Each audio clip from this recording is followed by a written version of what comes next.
What's up, y'all? My name is Jeffrey Morgan, and welcome back to Flip and Profit, where we create financial freedom one flip at a time. I'm back with another step-by-step buy it, list it, sell it, ship it tutorial. We're gonna go over a Cabela's hunting jacket, and like I said, I'm gonna show you a complete step-by-step guide, how much I paid for this item, how I listed it, how I took my pictures, and then once it's sold, how I shipped it, and then we'll see how much money we made. So if you enjoy this type of content, don't forget, hit the subscribe, hit the notification bell so you don't miss out on any more big flips. Now let's get into it. So what we've got here is a men's XXL vintage Cabela's hunting jacket. The style is tree bark. It is full zip with some buttons as well. Also has a hood on the top of it. It shows some signs of wear, a couple stains I couldn't get out of it that you'll see in the photos, and I'll get more into detail on that when we're in the listing. But I found this item at a church sale. It was actually a Humane Society sale. They had the jacket laying there priced at $5, and I offered them $3 and they took it. So now that I've got the item all cleaned up and my pictures taken, it's time to make the listing. So for the title, all I put was Cabela's vintage tree bark camo jacket, men's size XXL hunting field jacket. I know it says jacket twice, but I was just trying to think of how people actually write out stuff when they're searching in the search bar. I didn't have a custom label for this. I just hung it up in my closet. The category was clothing, shoes and accessories, vintage, men's vintage clothing, outerwear, coats and jackets. And then I had it in a store category. This is for like if you have an eBay store subscription, this is where you would put it in your personal category. The UPC does not apply. The condition description, I put good pre-owned condition, and I also said it shows some signs of wear, see photos. And so I'll go over real quick, show you all the photos and show you the signs of wear that it had. And this affected the price that I put it at. I probably could have got more for it if it wasn't, you know, didn't have these few signs of damage. But so just to show you real quick the photos, I'm just showing the pockets in this one, and then here on the right sleeve is the first sign of wear. And then up on the hood, it had something kind of stuck to it.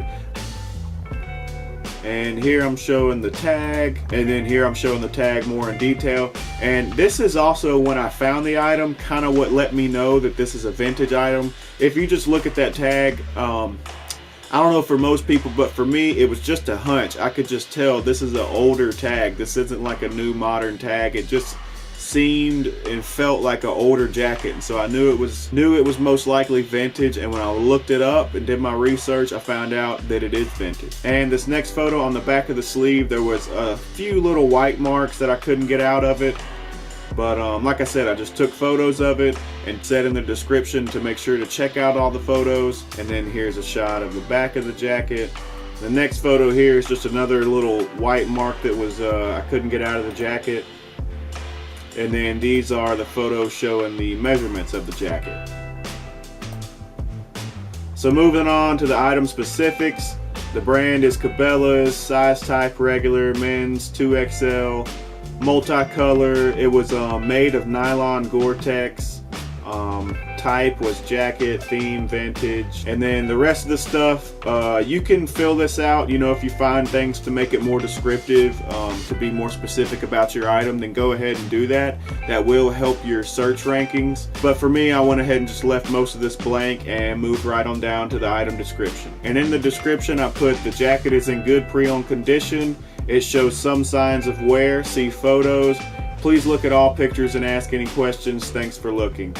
Once again, like I say all the time, it's very short and simple, gets to the point, lets them know that there is some wear. And I mean, I could sit here and describe every little point of it, but a lot of people always look at the photos. That's like the first thing they look at, the second thing they look at, and the last thing they look at before they make a purchase. I'm not saying that's all they look at, but you get what I'm saying. They look over the photos a lot before they make that purchase. And if I just keep telling them that it shows wear and to look at the photos, they've got to go by and see. I took very blatant pictures letting them know there's some signs of wear, so take your time and know what you're buying. And then we move down to the selling details. I did fixed price at duration good till canceled. I allowed best offer, let the buyers make offers on the item. Quantity was 1. Private listing, no. Make a donation, no. Here's your payment options. This is where you put in your PayPal email address so that you can get paid when it sells. I did not require immediate payment. Here's a little box you can add additional checkout instructions. Next is the sales tax, and here in Louisiana, if I sell something in Louisiana, then I have to charge a sales tax of 4.45%. Return options, I do allow domestic returns up to 30 days, but the buyer pays returns.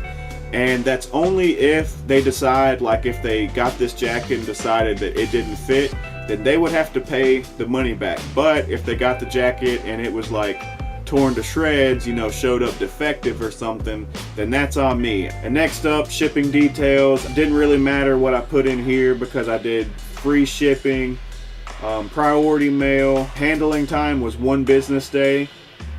I do sell internationally with the global shipping program. And for the package and weight, I didn't weigh it or do anything beforehand. I just kind of guessed, put in a weight 2 to 3 pounds. I'm doing free shipping, so I'm gonna pay the cost of shipping in the end anyways, and I can kind of guesstimate how much that's gonna cost, and I know $30 would have covered the cost of the item, cost of shipping and fees, and we'd still be making some profit. So, and that was it. After that, you're ready to list. And just to show you real quick how I looked up this item, all I did was pull up my eBay app on my phone and typed in the search bar, vintage Cabela's tree bark camo jacket, men's size XXL.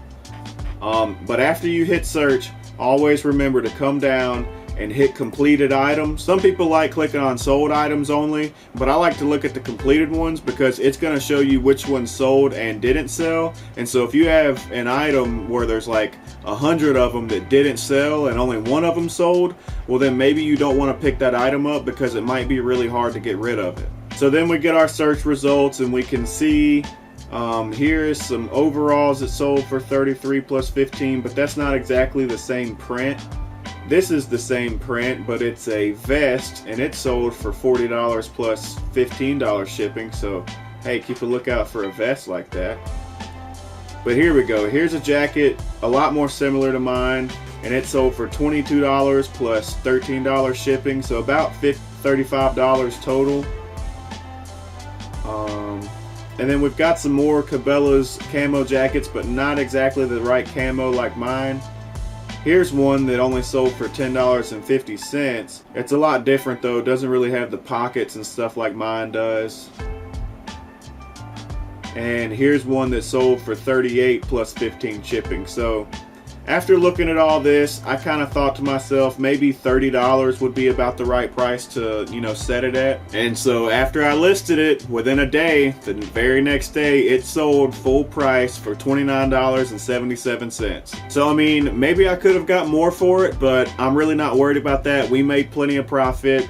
It was an item that had some wear on it, and I wasn't sure, you know, if anyone was really even going to want it, but apparently it, you know, holds value to somebody. They were willing to pay the $29.77, and so after they bought it, it was time to get it packaged and ship it out. So after I folded the jacket neatly, well, as neatly as I could, I put it inside a poly bag, but this isn't what we're going to be shipping it in. We're not going to be shipping it by the weight. It weighs over a pound, and I realized that it's probably small enough to fit in my big flat rate envelope, so I stuck it in a poly mailer and then got out the 15 by 9.5 flat rate envelope and stuffed the package inside the flat rate envelope. This took some real skill, okay? I had to get all the air out of the package and, like a professional, fold the lip over and get it somehow stuck down on top of it. But hey, it takes a little playing around with, you know, a little bit of hand manipulation. It might be a big hands thing, I'm not really sure. As long as you can get that first little sticky laid over on top of the cardboard, just get yourself a piece of tape and put it right over the seam to go ahead and give it even more security and make sure that that package is not going to get ripped open. Now, you don't have to put it in the poly mailer and then inside the flat rate envelope. I went ahead and did that just to make sure it doesn't get rained on or anything like that, and it does make it easier to fold the item up inside the flat rate envelope. So after it's packaged up, we're going back over to the computer and I'll show you how to ship it. We're simply going to be using United States Postal Service, of course, and just click on the flat rate envelope. And as you can see, it's only going to cost us $6.75 with the eBay discount. So let's print the label. Now I'm printing this out on these 8.5 by 5.5 labels. They come 2 per sheet, and you can get this for any regular, home printer. And after the label is printed out, just slap it on the package and we're ready to send it to the post office. So now let's hop on my phone real quick and let me show you on the seller profit calculator how much profit we made. Seller format was fixed price, the duration was good till canceled, original item cost was $3, shipping cost was $6.75, final sale price was $29.77. I am a top rated seller, I do have an eBay store, and my PayPal fees are at around 4%. So let's hit calculate and see how much profit we made. Wow, $16.42. Now once again, that's still a gross profit. That doesn't account for the gas that I spent and the time that I spent making the listing, but that's still very good profit on one item. So there you go, we did it again. Another flip, another step-by-step guide. This should give you a really good idea of how simple it is to sell on eBay, as long as you just get the basics right. After you do that, it's the same thing over and over again. Hit the like if you enjoyed this video. Also, don't forget to subscribe and hit that notification bell so you don't miss out on any more big flips. If you're new to my channel, check out my playlist on things like how to boost sales and other tips and tricks on how to sell on eBay. I appreciate each and every one of you watching my videos, and until I see you next time, keep flipping.